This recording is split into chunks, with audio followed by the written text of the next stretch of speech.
An ordained minister has decided to give up God for a year. How the heck do you just up and become atheist after being a pastor? What I'm most worried about right now is figuring out how I can live openly and honestly. I am finally free to be me. I have no idea how to find friends or become a part of a community that's not religious. What does life look like after church, after religion, after God? That's it in a nutshell. This is the Life After God podcast, a conversation on the space between belief and unbelief and beyond, with your host, Ryan Bell. Hello, everyone, and welcome back. I'm Ryan Bell, and this is episode 71. My guest today is Aaron Rabinowitz, co-host of two popular podcasts, Embrace the Void and Philosophers in Space. In this episode, we are talking about ethics and morality and moral philosophy. These are among my favorite topics, and I'm excited to be able to talk to an expert about these subjects. Specifically, we are talking about moral realism. And at the end of the conversation, I confess my faith and give my heart to moral realism. Aaron is jubilant. In between, we sort of move freely between virtue ethics, evolutionary theories of moral knowledge, meta-ethics, the big question of where our morals come from, where they are grounded, and much more. Aaron is what you might call an evangelist of the meta-ethical theory called moral realism, which claims that there are objective, belief-independent, moral truths that are simply a part of the fabric of our existence. Aaron and I have talked at some length about this, both publicly and privately, and now finally here in this podcast. I've done some reading, and perhaps you have too. But if you haven't heard of this concept of moral realism, you'll be fine. I think you'll learn a lot here.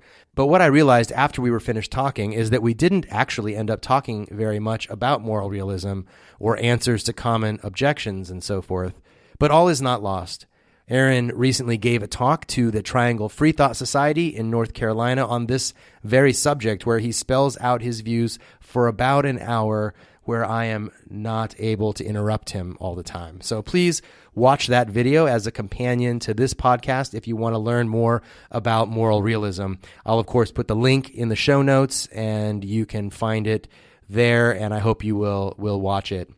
Aaron is a philosopher in residence for the Rutgers Honor College and teaches ethics through the Rutgers Philosophy Department. In recent years, Aaron has taught on various ethical challenges emerging from cognitive science, including the potential for sentient AI and the risks and rewards of superintelligent, weak AIs. His research interests include developing a robust secular moral realism that allows for a satisfying sense of meaning and a life of flourishing. His pedagogical focus is in making philosophy accessible through a focus on the applied ethical challenges that people confront every day. Aaron holds a BA in philosophy and drama from the University of Virginia and an MA in philosophy from Colorado State University. I will, of course, provide links to both of his excellent podcasts in the show notes and highly encourage you to check them out. Aaron is incredibly smart and articulate, but he also has an astonishing grasp of pop culture combined with a dark, ironic sense of humor. I guarantee you will learn something by listening to what he has to say. This podcast is brought to you by the Life After God members. I want to especially thank John, who joined as an advisor since the last episode was produced. Thank you so much for your support, John. The members and other patrons of Life After God make this podcast possible so that it will be available to everyone without cost. If you would like to be a part of this group of individuals who help to produce this podcast, I'd like to invite you to become a member. All you have to do is go to my Patreon page at patreon.com/lifeaftergod. You can contribute any amount you like as a recurring monthly donation, from as little as $1 up to as much as this podcast is worth to you. The membership level starts at $5 a month. And in addition to knowing that you're making this podcast available for people who need it, you will also be joining a growing community of people who are thinking, talking, and working together on what a meaningful life after God looks like. When you become a member, you'll be able to join the Facebook group where members discuss podcast episodes, share their stories, and support one another, give feedback about the podcast, suggestions for future episodes, and much more. If you want to learn more about the Life After God community, please visit our website at lifeaftergod.org. There you can see all the links to, there you can find all the links to our social media so that you can follow us on whichever platform you prefer and stay in touch with all the exciting things that we have coming up. So now, without any further delay, here is my conversation with Aaron Rabinowitz.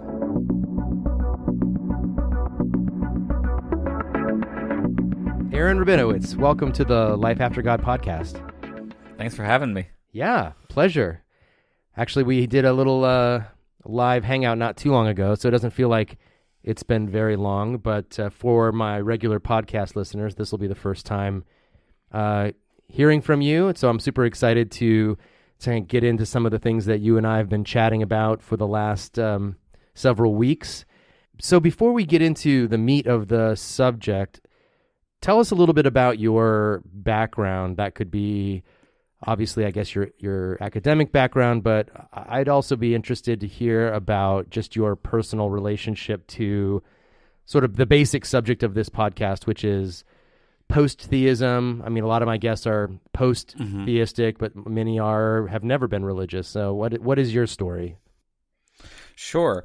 So I was raised by sort of, I got very lucky in terms of I was raised by fairly educated, thoughtful hippies who were sort of, they're very liberal. And so, like, I'm certainly one of the people who was not raised specifically to believe in any particular religion or God. I spent some time when I was younger. We would go to the Unitarian Universalist Church, which is sort of the role again of religions. It doesn't really stick, I think, for a lot of people, but it's a good sort of, it gave me a good sense of what the kind of community aspect is that a lot of people, I think, miss when they're not in that religious world anymore, or if they've never been in that religious world. I think I hear a lot of sort of skeptics and secular folks who feel like they're also struggling to maintain a good community.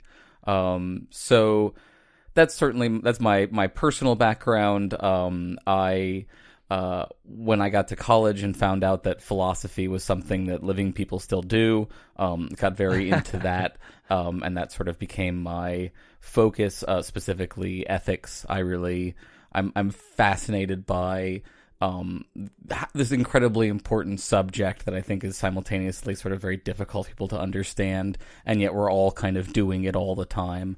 And right. Sort of what is the nature of that system? Like, are there ways to do it better and worse? Like, there's so much hangs on, it's so contrary to the normal version of what people think of when they think of philosophy as like this thing that has no impact on our lives. Obviously, that's not true of any of philosophy, but in my opinion, you can most easily see how directly ethics impacts people. And I think it's something especially that people, in religion and then post-religion or never in religion, no matter where you're coming from, you care a lot about ethics, I think, even if you don't always put it in those terms. Yeah, I feel like, what I often say is that I grew up in a really religious household and went into theology, but I think for the same reasons that you ended up studying philosophy, I had these, and I guess I was trained as a child to be concerned about matters of the heart and the mind and eternity and goodness and good and evil. I mean, a big part of my theological upbringing was this sort of struggle between good and evil, between Christ and Satan and all of this stuff. And so there was, in my sort of imagination growing up, there was this cosmic conflict going on between good and evil. And a big part of my theological formation was to sort of figure that out and to be on the right side of it and to make sure that I wasn't being deceived. The Seventh-day Adventist Church has a big sort of tradition around and teaching around the soon coming of Jesus and being ready for that moment and judgment and, how God would decide who were his people and who weren't. And it was very heavy, I think, as a kid. And I know a lot of, especially evangelicals, grow up with the weight of that on them. And I guess I never had the freedom to explore some of those issues with a kind of joy. I guess there was always a kind of weight around getting it wrong or being wrong and always wanting to be right. And I think, it led me to be a certain kind of, it created me to be a certain kind of person, which still cares about those things in a really deep way, and has struggled the last 5 years to kind of disconnect from a philosophical system that I was raised in and try to find my footing in some other account of, human morality. So, so it's interesting, I guess. Did you have like a Sunday school experience, like where you went with other kids and that type of stuff, or was it not? Yeah, there was some Sunday school. There was some sitting in on, sermons, quote unquote, that were they were like the sermons that as written by someone who does like a New York Times op-ed piece. Right. Like they were very witty. They were very sort of thoughtful a lot of the time. They were very non-religious. And then there was like a really high quality sex education course that was taught through the church that made up for the lack. It was high quality in the sense that it talked about sort of the positive experience of sex and not just the biological concerns and potential consequences and that sort of thing. Right. So it was a really great substitute when you're growing up in the South and the public schools are not providing exactly the right kind of material for that. So, yeah. So you grew up in the South? Yeah, I grew up outside of Virginia. I was one of very few people with a name like Rabinowitz in my area that I was aware of. And we didn't go to any sort of Jewish, we're sort of, very, very loosely culturally Jewish at this point. We're definitely not religious Jewish. We would get together for Passover in New York City sometimes as a, as just an excuse for a reunion, essentially. There's a very sort of strong contingent, I think, of atheist Jews post World War II. Right. And I think that our family kind of falls out of that, like communist atheist Jews. So that was the closest I had to a religious heritage. Do you know why your family chose Unitarian Universalist expression to be kind of their sort of liberal, non-theistic or not super theistic way of being engaged in spiritual community, and why they didn't go with like a Reformed synagogue or something like that? I don't think my father ever had a very strong calling to Judaism at all, and my mother is sort of Midwestern lapsed. She's sort of, I guess, broadly speaking, Protestants. Right. Okay. So, like, I think at that point in time, it was probably, I don't know the exact story. I'm sure, like, my father could tell me, but, like, they probably had some friends in the area who also liked that church or knew something about it, and they were looking for some community, right? They had a small child who was driving them crazy, and they wanted to get out of the house, I imagine. Right. That kind of thing. Yeah, absolutely. So as you move into your young adult years and head off to college, did you always know that you wanted to study philosophy? Not in those terms. I was very interested in, I guess from a young age, I was told that I had a strong sense of justice, which may have just meant that I was a pain when it came to like issues of fairness. But I was very interested in these questions, I think, early on. And like I was, from the Unitarian Universalist Church, I got a sort of steady stream of humanism. From my father, I got a lot of psychology, and from my mother, I got a lot of sort of virtue training in the Boy Scouts, and from my stepmother, I got a bunch of training in mindful communication. And then from my stepfather, I actually got a lot of very valuable kinds of educations that I think were sort of coming together in the background to form what would be my interest in ethics. And then I guess sort of one of the main turning points was around 14 years old or so. My father gave me Zen and the Art of Motorcycle Maintenance to read. Oh yeah. Which I read through, and it cracked me open like an egg. It's just such a, it's a trippy thing to hand to a 14-year-old. Yeah, no kidding. I had a little trouble getting into the first part of it even. Yeah, and I mean, like, it's about 100 pages before you can really get hooked into it, and Right. somehow I managed to. I mean, like, I was lucky that I was raised in a time when there wasn't a ton of internet at that point. Like, Yeah. I didn't have the kinds of distractions that were keeping me from it, so I managed to get through it, and it made it very difficult to talk to people around me for a while, because, like, how do you start a conversation about quality at that age? And Right. But it definitely sparked my interest in philosophy, and it's an interesting book because it's very outside the mainstream of academic philosophy, and it's looked down on the same way that, like, Ayn Rand is kind of looked down, a little bit less so at this point. I think Pirsig's been rehabilitated some, but the book, in a sense, sort of takes a bunch of shots at academic philosophy too. So, Right. when I got to undergrad at UVA, and I found this philosophy department, I got really into it, and I started writing papers. I was writing a lot about Pirsig, and I had a teacher who told me at one point, "You got to stop writing about Pirsig. Like, this is not working. You need to talk about other things now," which was a hard thing to hear at the time because that was all I really had. But, like, it was a fair point in hindsight, and, like, it was useful to come around to focusing on other things. Yeah. Oh, that's funny. Yeah, I mean, I feel like I would have had a similar, I mean, we don't get to choose our early path, and it's interesting the way that I don't know what I believe anymore about personality or temperament, but I feel like something about the combination of nature and nurture and, creates an interesting patterns in people about what they seek out and what they go for. And I, for a while I bounced between science and humanities and ended up as a pastor, and which is about as far from science as you could get, I guess. And still to this day have difficulty relating sometimes to science and scientists and the way that scientists think. But maybe that's a topic for another day. I can understand. There's certain, and maybe it's related to sort of our main topic, I guess, a little bit. I sympathize with where they're coming from, but I also think we have to be very careful about how we approach our scientific understanding.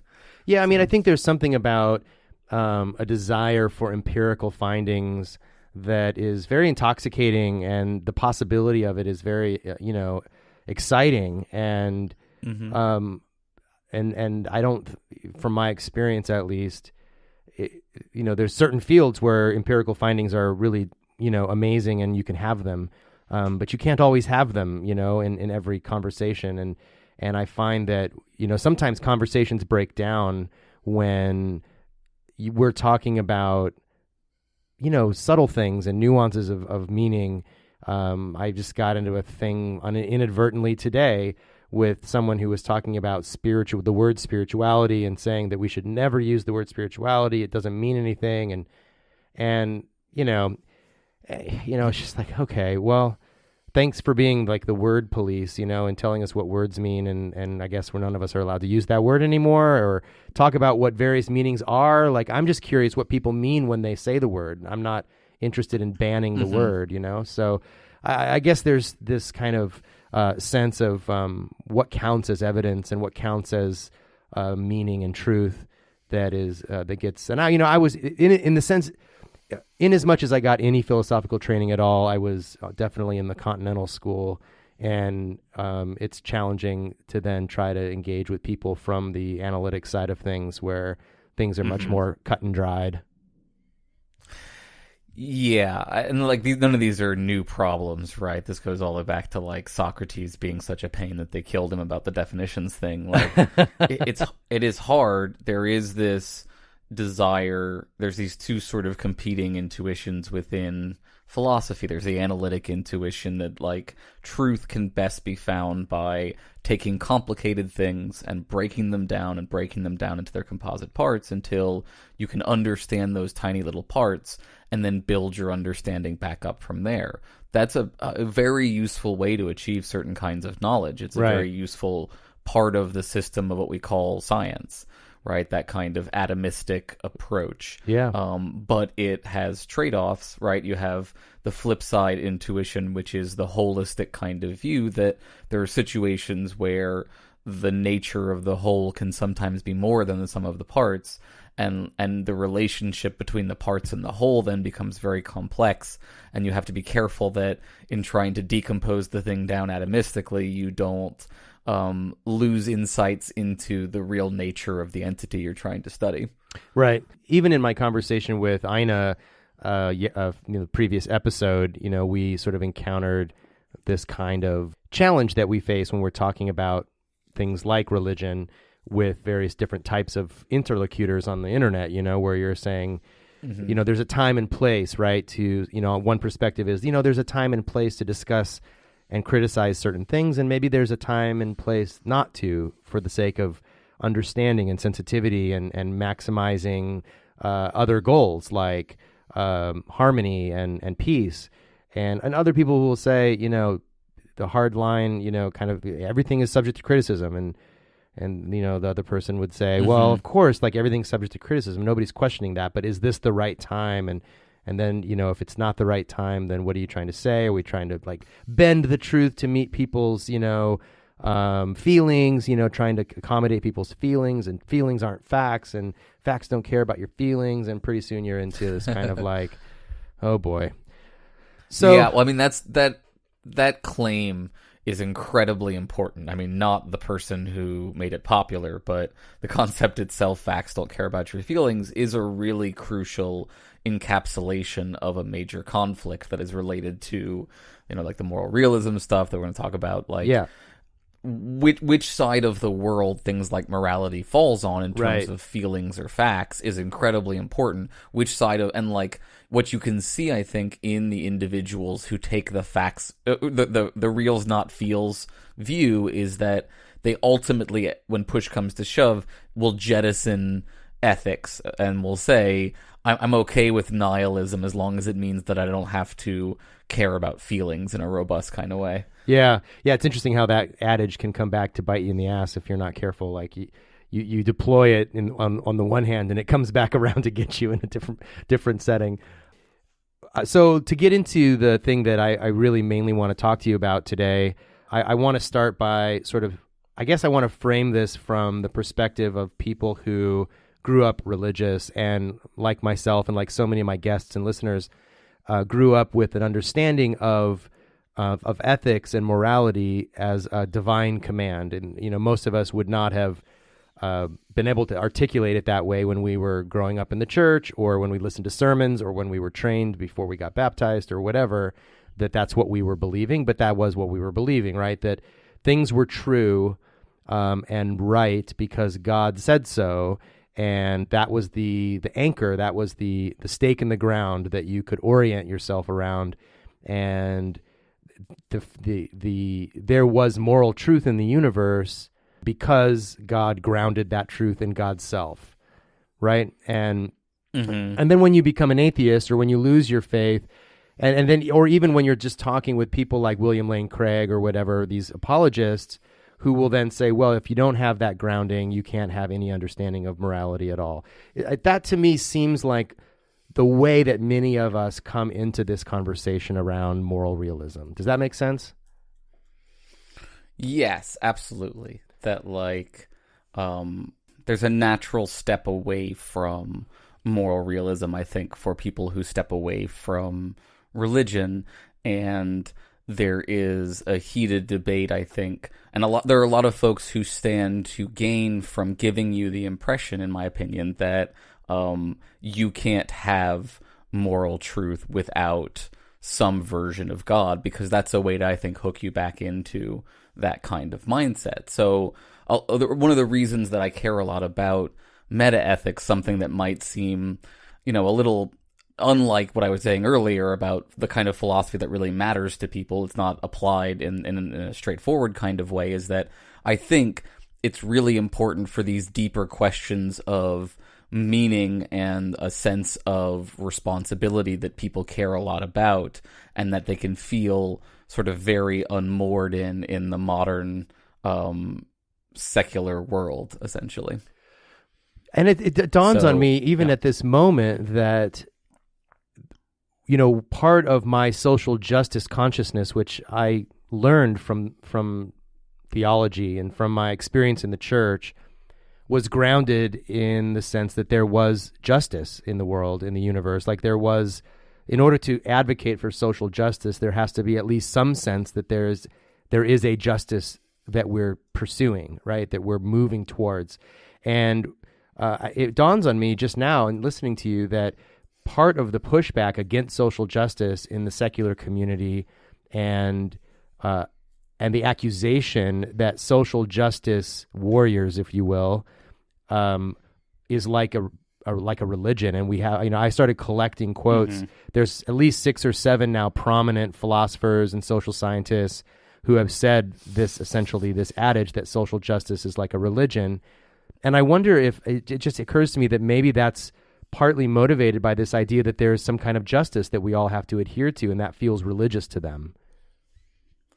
Yes, I think in their view, a lot of them come from scientific backgrounds. Like in their view, the appeals to especially an absolutist, because I think people often conflate moral realism with a kind of absolutism. So what seems to them to be a very dogmatic, very rigid moral structure, they think is bad in the same ways that conventional religious moral realism is often problematic in that it is very dogmatic and authoritarian. Right?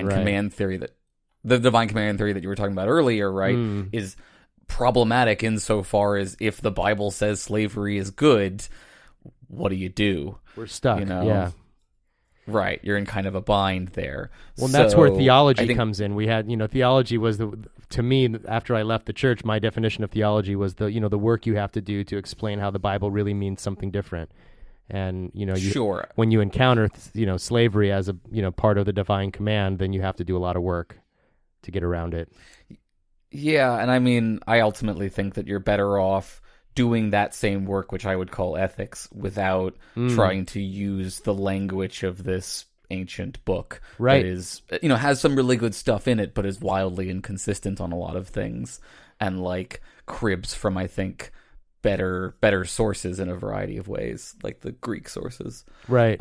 So yeah, I think I'm very bullish about the idea in response to folks like Craig and your previous guest, who was nervous about, I don't know how strongly he really believes his thesis, but he seemed to sort of be advocating that a scientific naturalist atheist can't also be very pro objective moral truth existing in this world. I think that not only are we better, not only that can we, but we're better positioned to do so, I think, than religious individuals, though I'm happy to just focus on the positive case for secular ethics and leave the debating about how God and the Euthyphro all work out for another time, maybe, if you want to.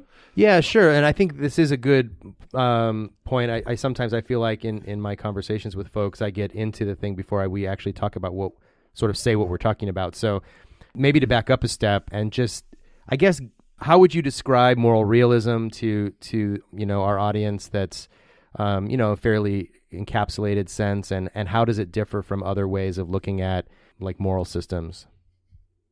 Sure. And obviously, first of all, I should say for any term, there's X number of philosophers who will tell you a different definition. I'm going to give you a definition that I take from Russ Schaefer Landau, who was mentioned in your earlier episode towards the end, right, from a book called Moral Realism: A Defense, which is where I get a lot of, I'll be real honest, I inherit a lot of my personal views from reading that book, which I think is a really important thing, that if anyone is interested in the really gritty details of what I'm arguing for here, should give it a try. But the really important takeaway is all the moral realist wants to claim is that there are some truths in morality that are objective, by which we mean belief independent, or what's sometimes called stance independence, which is to say they are true independent of any individual's beliefs about them. That's the only thing that we want to claim. Everything else is up for debate on how that works. The key intuition that we think can't be rejected is that there are certain objective ethical truths, in a sense, quote unquote, out there in the world, in the sense that we did not choose for them to be true ourselves. if that makes sense. There's, No, and it I does. mentioned the Euthyphro, and let me, I'll just mention it briefly, not Sure. towards the theists, but towards myself, which is, right, the question is, are things moral because we say they're moral, or do we say they're moral because they are moral? And the moral realist wants to take the second horn and say they are moral because we think they are moral because they are in fact moral. So another way to say that might be that we discover these things Mm-hmm. rather than inventing them.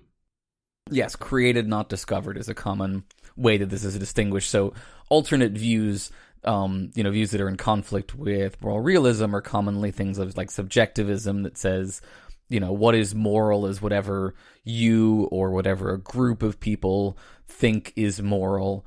The constructivists will try to generate some kind of objective morality, even though they think that, like, there's nothing ultimately out there. They think that maybe through something like a social contract, we can come together and generate some objective or functionally objective moral truths that we can all abide by and accept as if true, basically. But the moral realist wants to say, no, there are just genuinely objective moral truths out there that societies and individuals either correctly cognize, correctly recognize, or fail to do so. That's just, and like everything else after that is weird, but like that is unimpeachable, we think. Interesting. Mm-hmm. So like physical constants, we would think of these as kind of moral constants. Yeah, and we have to be a little bit careful. There's Sure. there's a whole debate around natural, non-naturalism, but I guess what I want to say is, in the important, relevant sense of here, when we're talking about objectivity, Right. moral truths are objective in the same way that the speed of light and gravity are objective, and they exist in the world, quote unquote, in the same way that the speed of light exists out there and isn't just something that we could change or make up as we see fit. And then, one of the claims that I hear a lot that, it makes a lot of sense to me, to be honest, and was the first kind of concept of moral formation that made sense to me after theism, was the evolutionary notion that as proto-humans or pre-humans or like hominids started to gather together into groups and perhaps cooperate and hunt together and build small-scale communities and eventually like what we might call societies, there were certain kinds of what we might call moral behaviors that were evolutionarily advantageous to the group, and that those became learned and then maybe passed on genetically. The impulse to cooperate or empathy or compassion, like sadness when you see someone get hurt, because you have this kind of sense that, gosh, I know what that would feel like if I got hurt like that. And just, so is this evolutionary concept that I'm expressing very poorly compatible then with the kind of basic notion of moral realism? I absolutely think so. I actually wrote my master's thesis arguing that moral realism can survive a kind of skeptical challenge that gets raised based on the very evolutionary model that you're defending, and which I think is true. Like, I absolutely buy that. And this is a really good moment for I think, for us to distinguish between like three categories of really important questions here. And this is where I think this conversation often gets very muddy for people, is that they will jump from one category to another without realizing they're even doing it, in a sense. So one really important set of questions here is what is the foundation of the truth, right? What grounds the truth of moral claims, if anything grounds the truth of them, right? Are they grounded in God's divine being? Are they grounded in being self-evidently true based on certain claims or something? Are they grounded, what makes them, or are they subjective, right? Are they true because people think they're true, right? So that's one set of questions. Another set of questions are access questions. This is an epistemological questions about how do we gain access to the moral truth, if at all, right? Do we get there through the evolved mechanisms that you're describing? Do we get there via pure reason, via a mix of reason and intuitions, through a reflective equilibrium? Those kinds of questions. The theist and then might a say third set, revelation or something. Yeah, divine revelation would be the other example, exactly. Okay. And then the third question, which is very important, but needs to be kept separate, and I think very often gets run together with the truth question, is are ethical claims motivationally effective, and in what way are they motivationally effective? So there's a whole cluster of questions about, like, should moral claims have to be motivationally effective? Is it okay if they fail to be motivationally effective sometimes? Is it fine if they don't motivate everyone? Like, what do we want from them in that sense? And that's a whole sort of big important cluster of questions. And sometimes I think the theists will slide into it. They don't make the old style argument anymore where they're like, nothing is going to motivate atheists to be moral anymore, so they're going to run amok. But they will, I think, sort of tiptoe into the idea that whatever naturalist-style realism replaces divine command theory, it won't have the same persistent motivational effectiveness that theistic morality does. And I think that's actually the third of those three questions is the hang-up that Christian Smith, my guest from a few episodes ago, was really pushing. And if you go back and listen to that podcast episode, he wants to say that a moral system is a good one, or a reasonable one, or one that would be one that he would feel confident in only if there were good reasons to behave a particular way, and it had the motivational force to, I guess, make a broad-based claim upon everyone's loyalty or something like that, that everyone must. Like, we get to the oughts, but not just a little bit. Like, everybody ought to. Like, when we have to be able to really motivate everyone to agree with that. And I ended up feeling like that was too high of a bar for anyone, a theist or a non-theist, really, and probably higher for the theist. But I don't know. I don't know why he chose to, like, mix those things together so strongly. Yeah, I mean, I think the most charitable read here is that he maybe consciously, not consciously, but buys into, and ironically sort of buys into the tradition that he's critiquing, which is the rationalist view that a good reason will be motivationally effective, where the reality is that even the best reasons are only contingently motivationally effective because human beings are not rational. Yeah, we're not robots. Like, we don't respond to stimuli the way a computer would. Right. So in a sense, you're right. It's too high a bar because there's no conception, there's no system of reasons that will ever meet the idea of motivating literally everyone. Even, I'll argue that, like, certain ethical claims are in effect self-evidently true, but I don't think that necessarily means that everyone will see them as self-evidently true no matter what, right? There's no silver bullet for convincing people to care about something, especially folks who have substantial, and this gets very careful, we want to be very careful and say this, like, certain kinds of low empathy disorders, things like what they call the dark triad, sociopaths and narcissists and borderlines, who have very, very hard times with they have struggle with the mechanisms that you were just describing, right, that evolve naturally for a lot of people.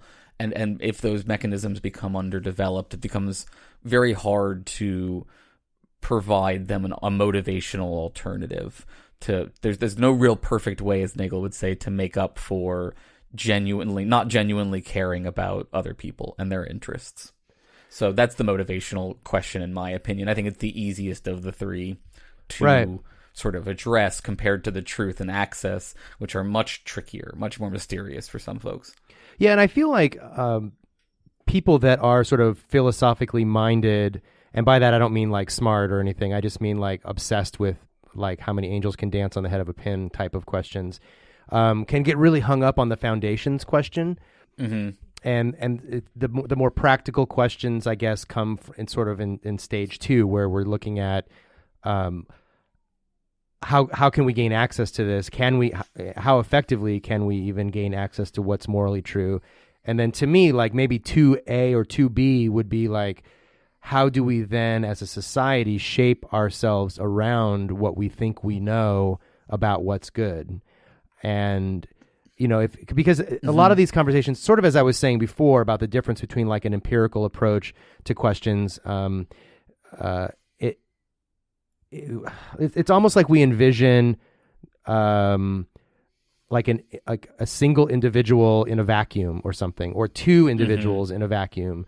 Like how would they, or the trolley problem, like, which is like this isolated system of like a trolley and a handful of people, and we're going to figure out, but like our lives aren't like that, right? We live our lives with a complex set of loyalties and commitments and biases and triggers from emotional trauma and all this other stuff, right? That we each carry around with us, and we're each so different from each other, not to mention anything about culture or historical context. Like, I think I'm responding morally to questions. Let me say it this way. I'm responding to moral questions differently since the election of Donald Trump than I would have before. Like, I think I would admit that certain things are permissible that maybe 8 years ago, 5 years ago, I would have said are not permissible. Well, I was going to say, you mentioned to me that you picked up McIntyre's After Virtue recently. Have you gotten to start reading it yet? Well, actually, I read it in grad school. Okay. As part of my research, and it was sort of out of my comfort zone in terms of like the material itself. Not that I disagreed with it or anything. In fact, I was inclined to agree very strongly with him as best I understood him. But I don't think I had the adequate training to really understand him the first go at it. So I'm starting back into it. Yeah, it's a dense nut for sure. But I was just, a lot of what you were saying there is sort of shot for shot the virtue theorist critique of what was going on in philosophical ethics, sort of as that kind of material, as folks like McIntyre were pressing for the need for this alternate approach to ethics, which does exactly what you're saying. That, like, ironically is what your guest Christian Smith was advocating for towards the end there, which is a return to Aristotle, right? Which is a return to this view of ethics as more than just what do you do in situation X, but what does it mean to lead a good life? How do you build a good person? And this gets to the motivation question, which is why I wanted to dive in here a little bit on this, is that another, I think, really valuable answer that I like to put forward for how do you do the motivation side of this, which is really, really important, is habituation. That ultimately, providing people knowledge doesn't change their behavior if they don't apply that knowledge in practice. Ideally, you want to be giving someone access to this kind of knowledge early on in their lives and getting them to habituate themselves to think about and care about these ethical factors, so that when they are put into challenging situations later on, it's natural. It's part of their practical reasoning to think about the important things and act based on them.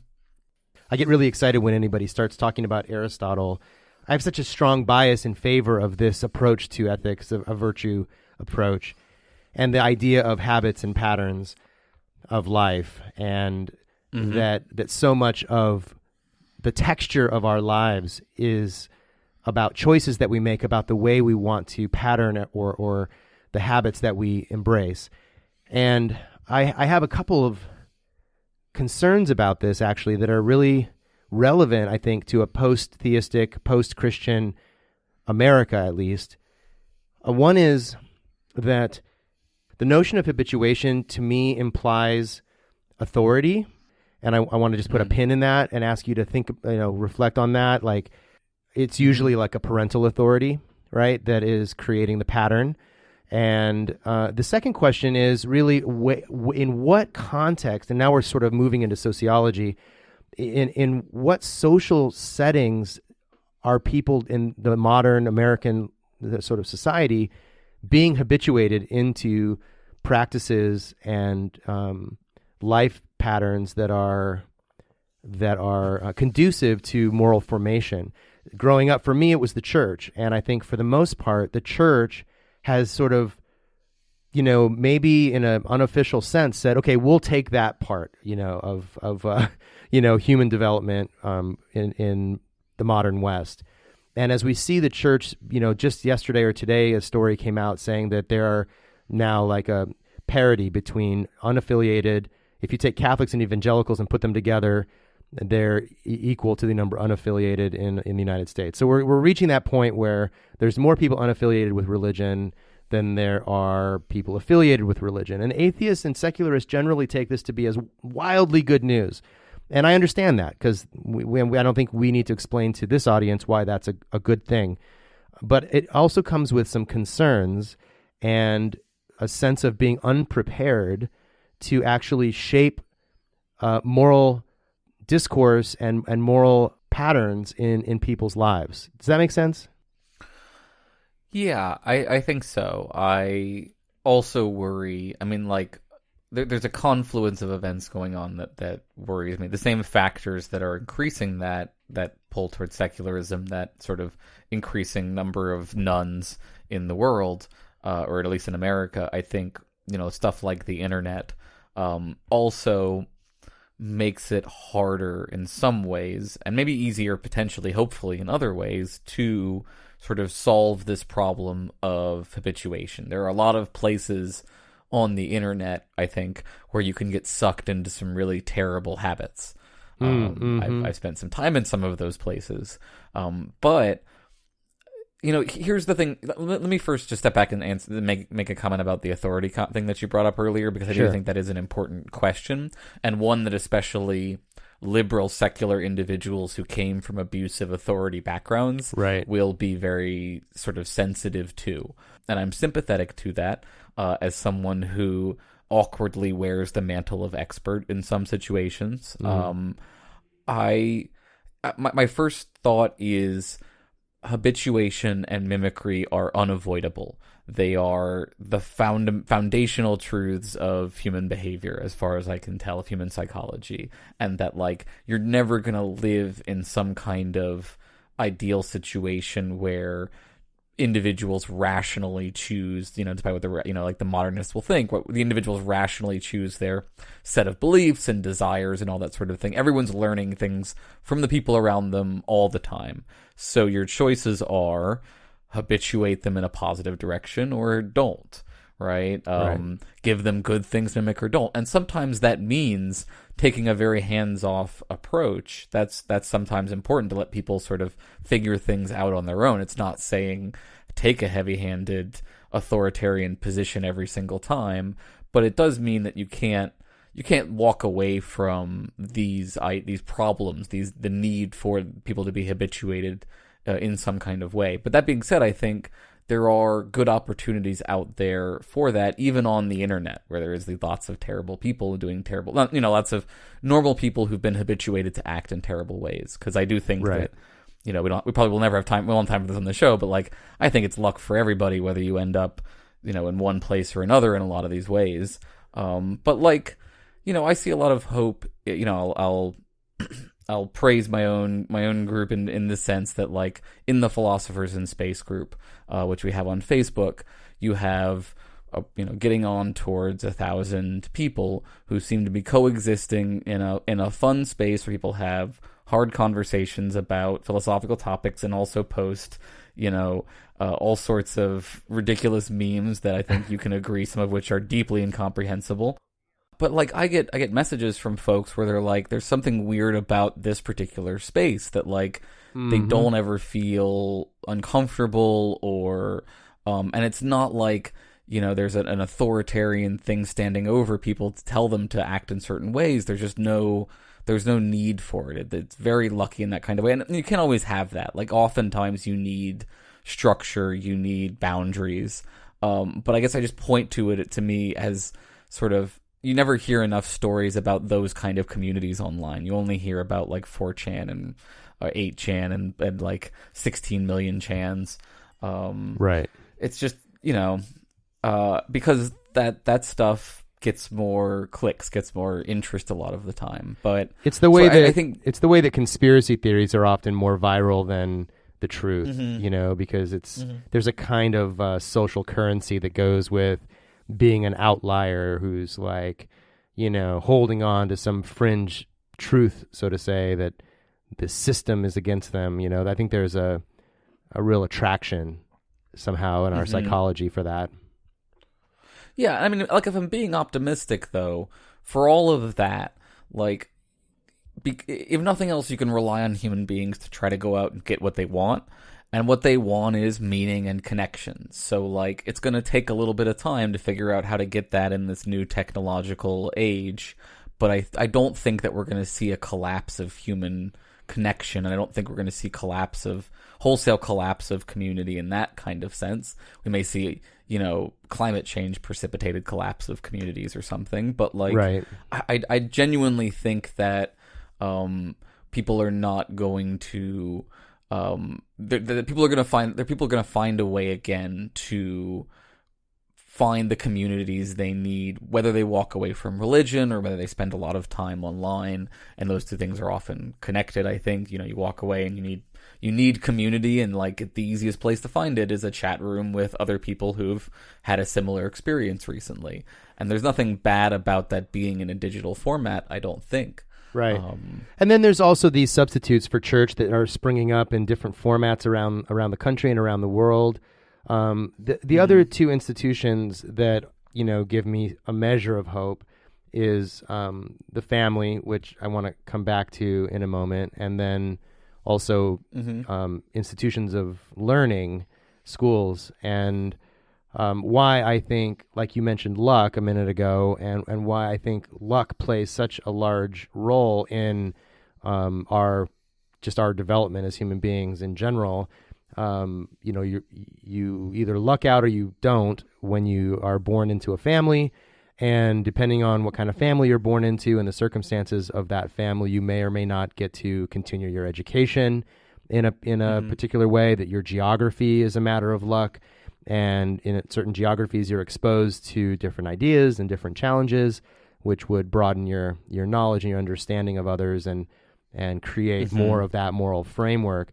And which is why I guess another thing that's on my mind and is the way in which I think leftists and more progressive people tend to think in terms of systems, which is, again, my preference as well. Like I tend to have a bias towards thinking systemically. I recycle my recyclables, but I'm also aware that, I can't recycle enough recyclables to save the planet. There's going to have to be a much larger scale set of solutions applied while I'm recycling. I can choose to not eat meat, but, that's not going to materially change the condition of our planet. Unless we all suddenly decide to do that, and so progressive, maybe more like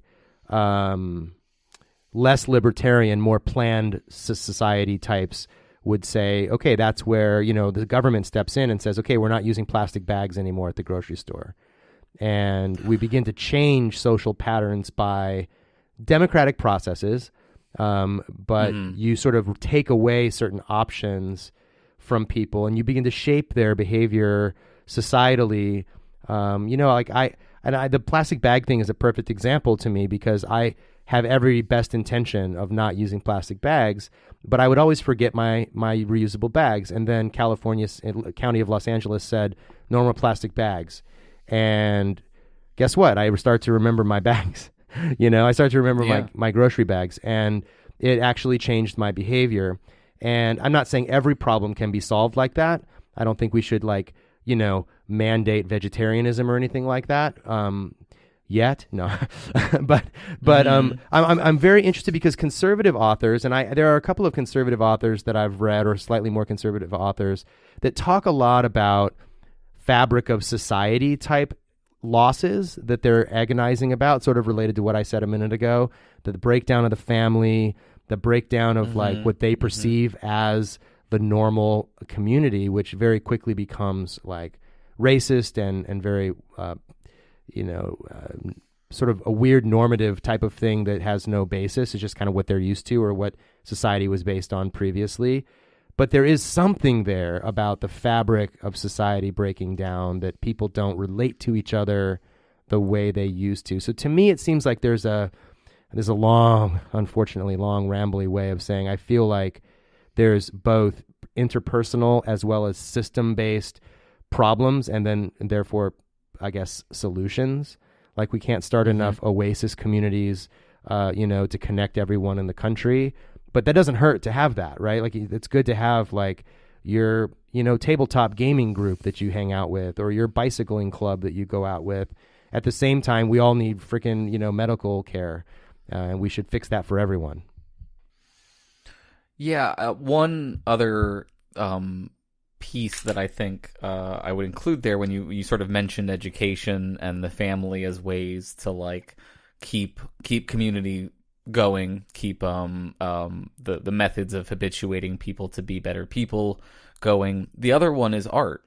Like when we talk about culture, what we're often, I think, talking about is our artistic language and how rich is that artistic language for expressing things about the nature of our lives and our experiences. And in that sense, we're living in a golden age of artistic expression, I think, for all of the like garbage that's out there. There's so much wonderful art out there that is bringing people together in communities, and that's where the internet can provide, a million, you get bad, not bad, but you get sort of what we call toxic kinds of fandoms, like some parts of Rick and Morty, but you also get, a lot of people who can come together over shows they loved when they were younger and like newer versions of those shows. And like, I think, and you see in sort of the best art that's out there, the kinds of ethics that we want to be seeing in ourselves, just like you always have, right? That was the whole point of the heroic epic myths all the way back to the Greeks.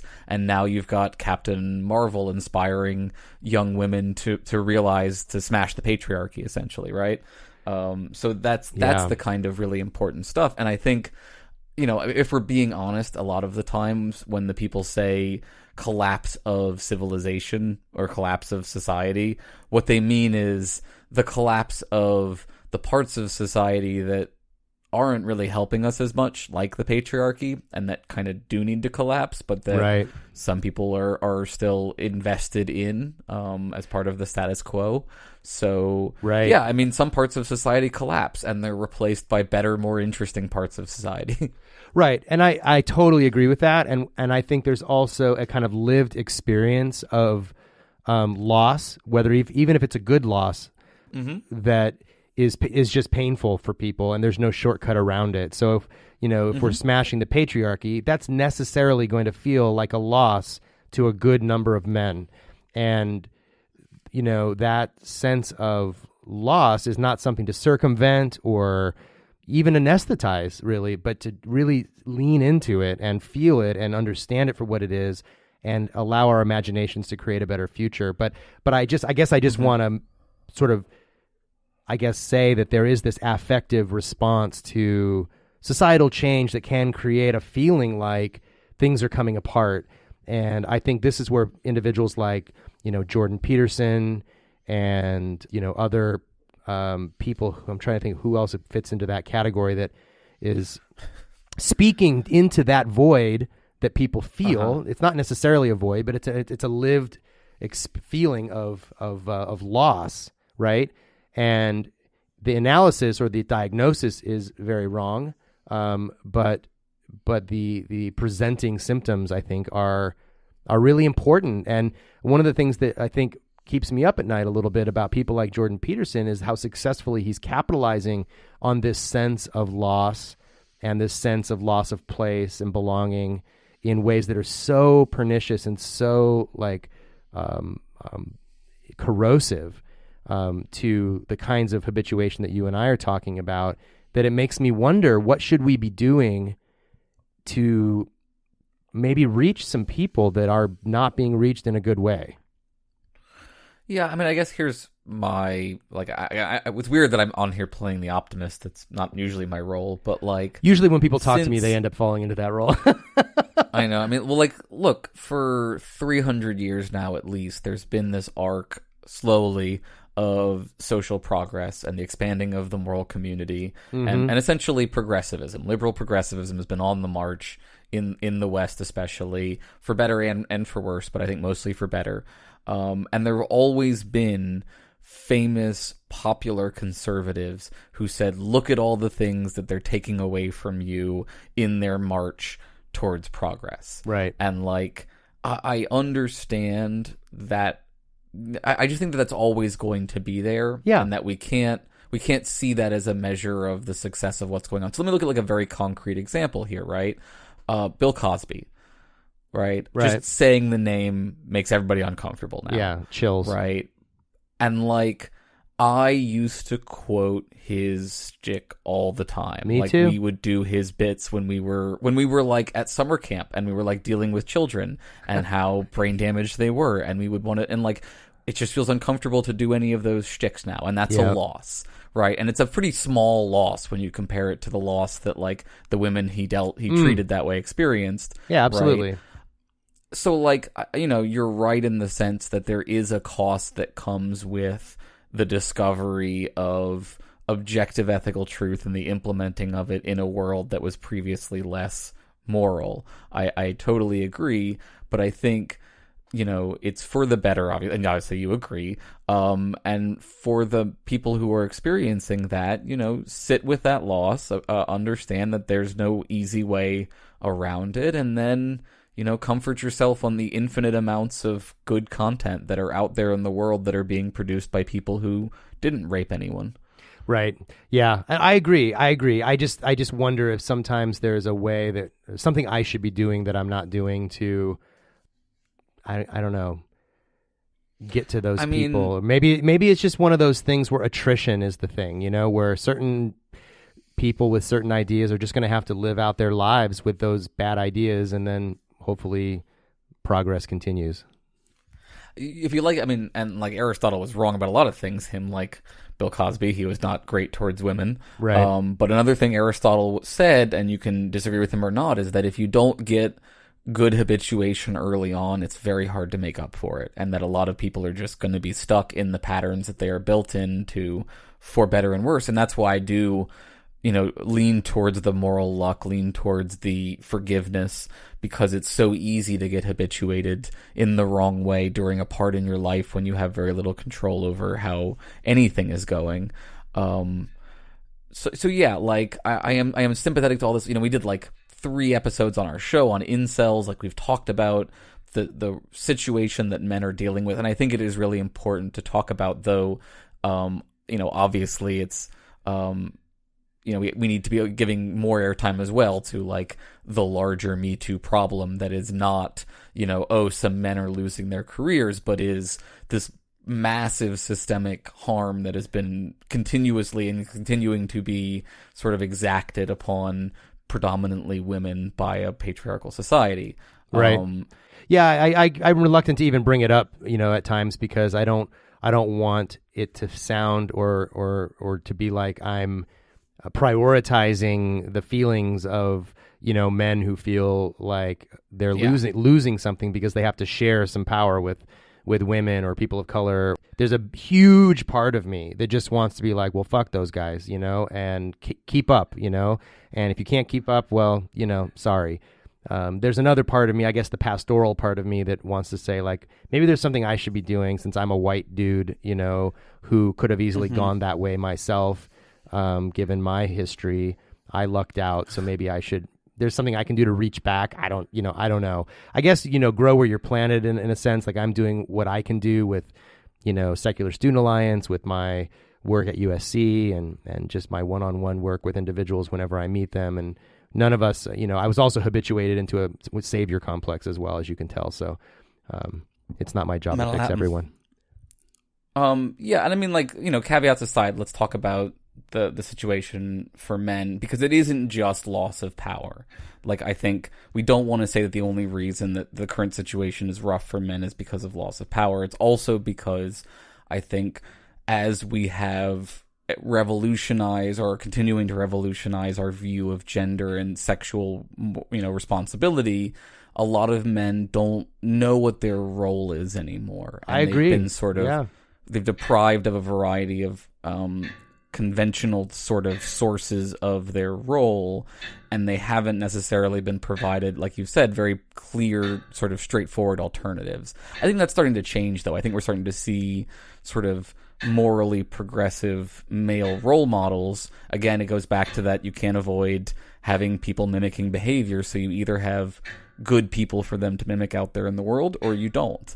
But I think we're starting to see, more and more there are sort of Chris Evans types out there in the world who are just like, showing that it's okay to be this kind of man, or that you don't even need to, like there are other people alternatively, like myself, who will say, just unhinge the idea of virtue from gender entirely. Right. Like, there is no such thing as a gendered virtue, in my opinion. There's just all the virtues that any well-rounded, flourishing individual likely needs. So we should all be developing empathy. We should all be developing courage. We all need these things. And there's a lot of good evidence for that, I think. And I think, where there may be small biological differences, they've been exacerbated by culture, often for harmful reasons.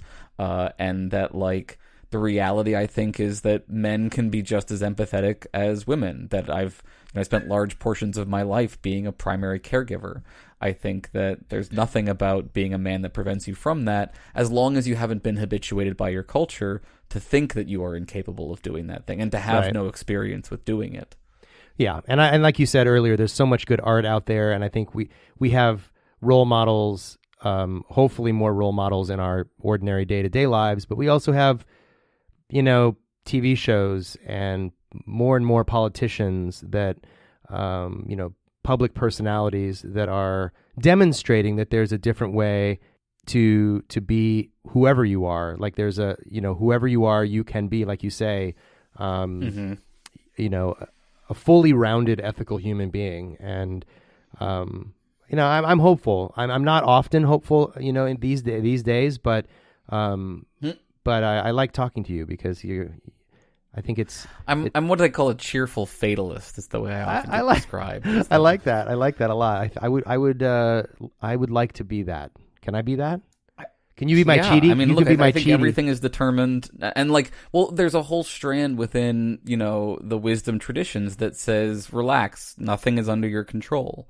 Yeah. And I know, it's great. That was my parenting thing, basically as my kids got a little older, in their double digits, like between 10 and 12 years old, I just realized how little control I had. And I was like, well, I'm going to either be stressed out or just admit how little control I have. Mm-hmm. And I think parenting is like the ultimate sort of expression of this habituation that we're talking about. And then I guess sort of the aunt and uncle thing, where just people can come alongside younger people and be a mentor in whatever sense, formally or informally. Yeah, and learning dispositions, learning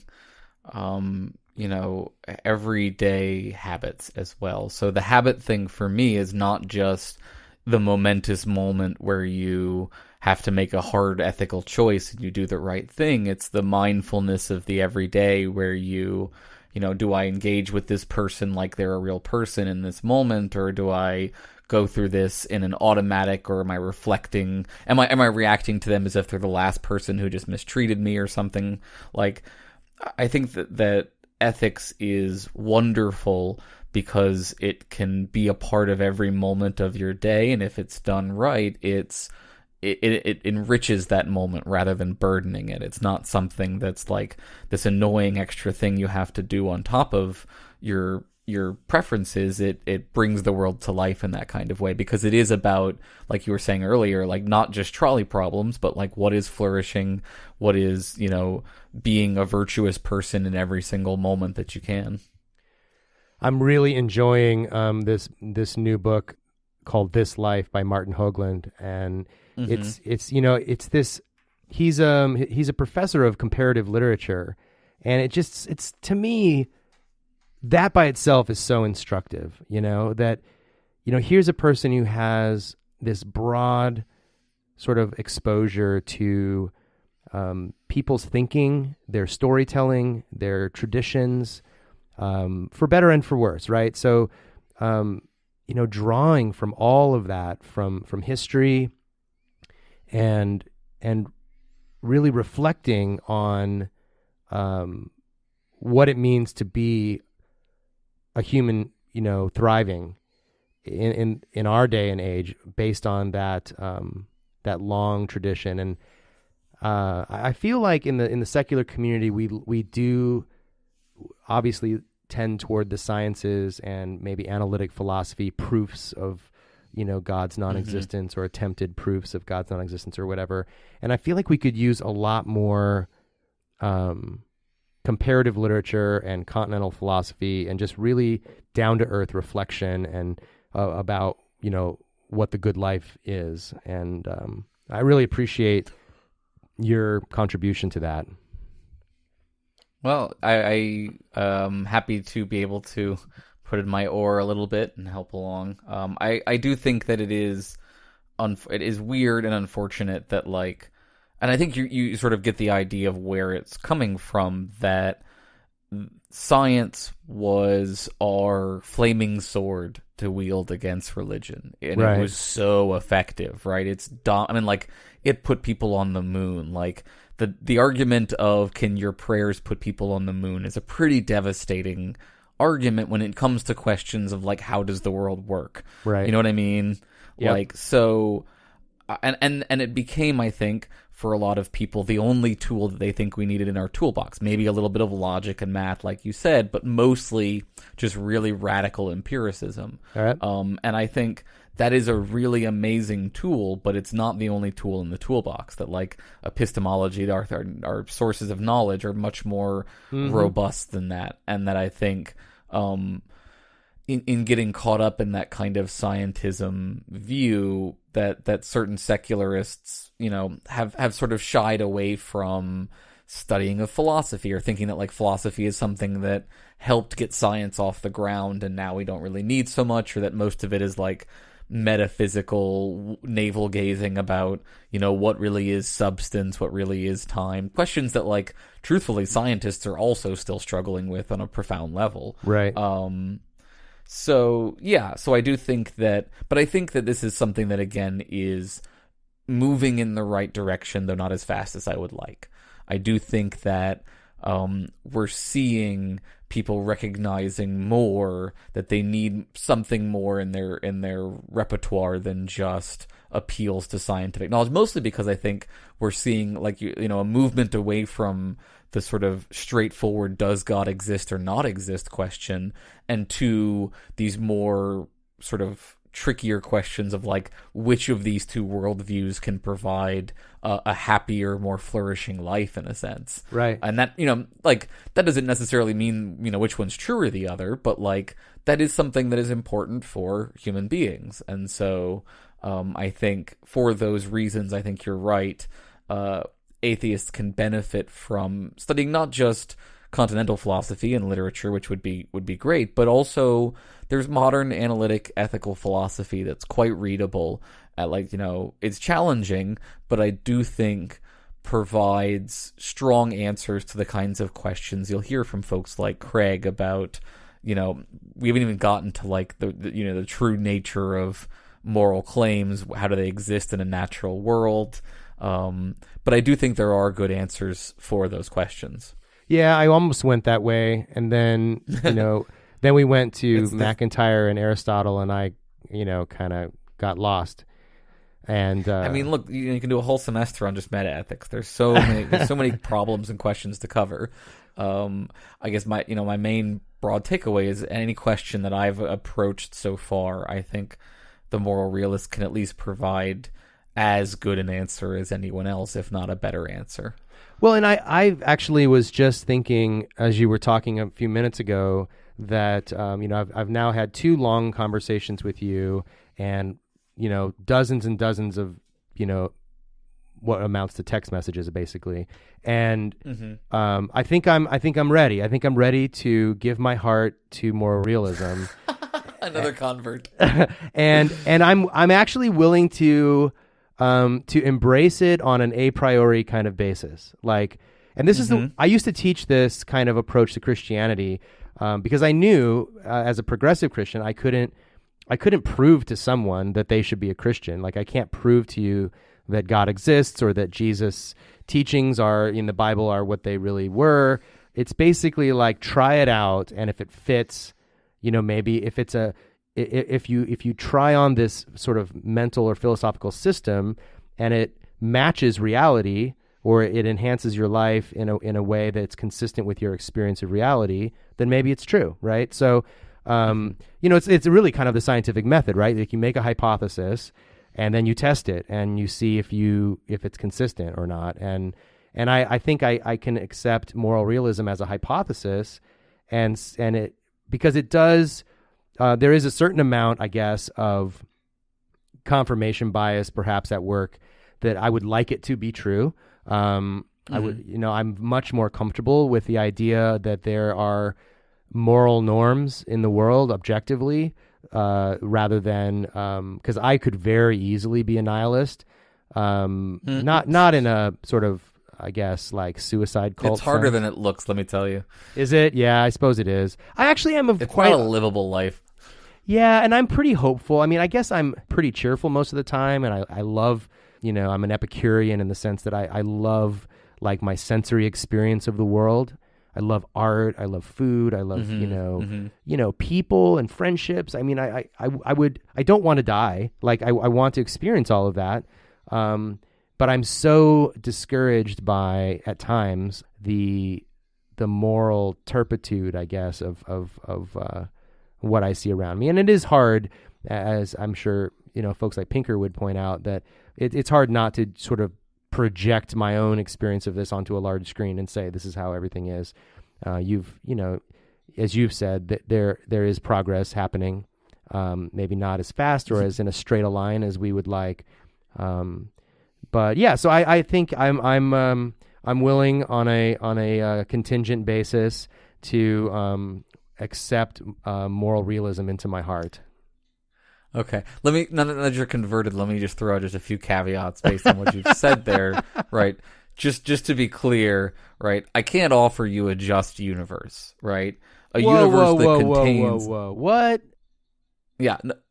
A universe that contains objective moral truths is not a universe that enacts those objective moral truths right. in a planned, designed kind of way, right? Obviously, you weren't expecting that, but I just want to make clear that's what I left behind. I can't provide that, just like I can't provide a system that will motivate all the people all the time, and also, it is, like you said, a reflective equilibrium kind of system. And so it should always still like. let me put it as my loving friends, the Discordians, will say. For your listeners who aren't familiar, the Discordians is a made up religion that they're all made up. That worships the goddess of chaos, Eris or Discord. And their metaphysics is as follows. Whenever we look at the world, we look at it through certain frames, like a picture frame.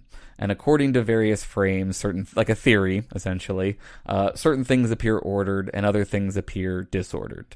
The true nature of reality underlying all of that sense of disorder and order that you can get, if you take one frame off and put another frame on, different things appear ordered, different things appear disordered. The underlying nature of reality, though, is chaos. It's just radically undifferentiated chaos. And I'm sympathetic to that view. Me too. I don't know if that's the true nature of reality, but I guess my point in all of this is, for every philosophical theory, for every theory, right, certain features of the world appear ordered and other features appear disordered or in conflict with that theory. I think moral realism gives the best balance of validating certain intuitions while biting the bullet on other intuitions. There are other people who prefer different balances, but I think that this is the most satisfying, most functional one out there. So welcome to the club. Thank you. Understand that it is limited, and read your Schaefer Landau. And the membership benefits are few. Yes, everyone will hate you, which is true of all ethicists in general, but especially of moral realists, because we're going to tell people that their ethics can't just be what they prefer it to be or something like that. So right. They're going to claim that you're being religious, that you're a secret theist. Right, and yeah. and you got to prove that you're not a tyrant, and they're going to ask you, well, who, like the number one question that I get that I despise, I'll be honest, is who gets to decide what the moral truth is? And you say, I do. Right. Like, just because, no one decides. That's the point of an objective moral truth. Right. We don't decide it, we discover it. Right. But who discovers it is all of us through a lot of really hard work. Over a long period of time. There's no committee. Right. It's everyone getting together and going, oh my God, slavery, that was a bad idea. We should never do that again. And being right. Being objectively right. Yeah. One of the things I didn't get a chance to talk to you about, and maybe we'll have to revisit this, is the way this plays out in a democratic society. And I think, we think immediately, of, the UN Universal Declaration of Human Rights, how does a society I think you have to believe in some form of moral realism to come up with a universal Declaration of Human Rights, right? Like, you don't just... Well... Or I guess you could just construct it. Yeah, you could be a thoroughgoing constructivist and still say that it's universal. And you could be like a rationalist and still say in some ways that it's universal. Or like a pragmatist, or the best for the most people, Bentham. Utilitarian. Yeah, like a utilitarian kind of thing. Mm-hmm. But yeah, I think that, that how this scales up is an interesting question that we don't have time for, because we've already gone almost an hour and a half, which is fantastic. I love this. I was so exhausted at the end of my workday, and now here it is like 7:00 here on the West Coast, and I'm ready to go. Like, I'm pumped up for whatever's next. That's the thing I've been enjoying so much recently with philosophy and doing all these podcasts and stuff, is that I experience in people a genuine energy when they talk about this. They're not... Absolutely. I don't think you're faking it, right? I really do think that, there's a strong felt need out there to be having these conversations, which is great for me because, these are the conversations that people usually tell you to shut up about. So it's nice to be getting this alternate reaction. And, I just wanted to say one thing about the democracy thing. While I am a realist, I think that another thing that can be balanced with realism is pluralism. That we have to be honest that there are a bunch of competing ethical foundations like autonomy and utility that don't often line up, or always line up, certainly, and that when they are in conflict, people can disagree reasonably and come to different conclusions about how they want to live their lives, and that we as liberals should be able to accept within a certain range a bunch of different ways of balancing of these ethical truths. So that's part of how I think it should play out in democracy. Just to just to preempt the concern that this is one system for everyone, one set of rules for everybody, kind of thing. We're marching everyone into a new totalitarian regime where the rules are decided. Wasn't it you in the hangout a couple weeks ago that said compared this to the lack of a unified field theory in physics? Yeah, exactly. That it would be lovely. This isn't cribbing from Nagel, right? One would prefer a parsimonious system of ethical theories that you could limit, that you could say, you maximize utility, except for in X number of situations where there could be a limit to the autonomy of something, but it's all much, much messier and pluralistic than that. Right. But that doesn't mean that there aren't wrong answers. That's the important thing of the moral realist view, is that there might be multiple right answers, but there are absolutely some wrong answers, and they are objectively wrong. Wow. Well, that's a great place to end right there. Tell us a little bit about where folks can find you online and so forth. Sure. You can find me at either of my podcasts, Embrace the Void, where we talk about the worst horrible timeline that we all currently live in and how to survive it using all this upbeat, fatalistic, cheerful fatalism. And then over on Philosophers in Space, we take the art approach and we use science fiction that people love to get them hooked into talking about all sorts of fun philosophical topics. So both of those are available everywhere, and you can find me on Twitter a lot of the time at ETV Pod, and then also Zero G Philosophy is the other Twitter handle, and then come join the Philosophers in Space group on Facebook. It's for both Philosophers in Space and Embrace the Void, and it's a great group, and if you like talking about this, if you like listening to this kind of stuff, it's a perfect place for that.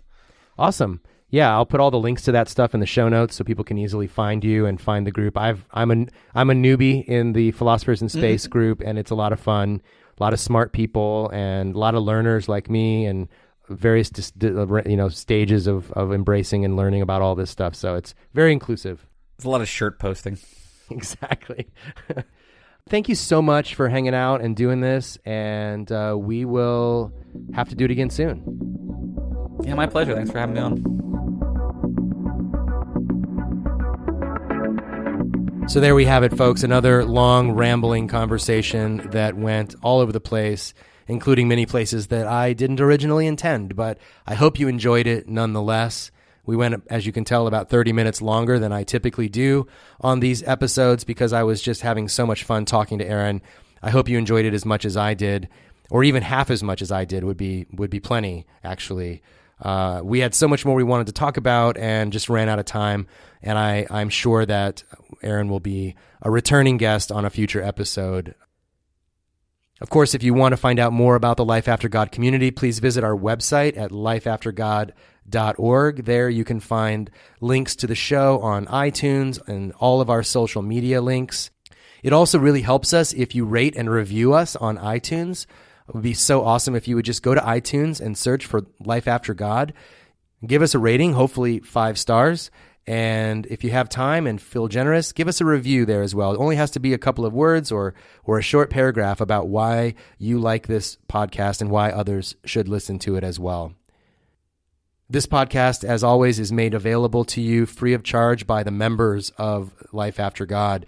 If you want to become a part of that membership community and be a part of making this podcast possible, please go to my Patreon page at patreon.com/lifeaftergod. There you'll be able to make a recurring monthly donation of whatever size you like to help make this podcast and community a reality. As always, thank you to my executive producer, Jeff Straka, for his generous support of the work that we're doing.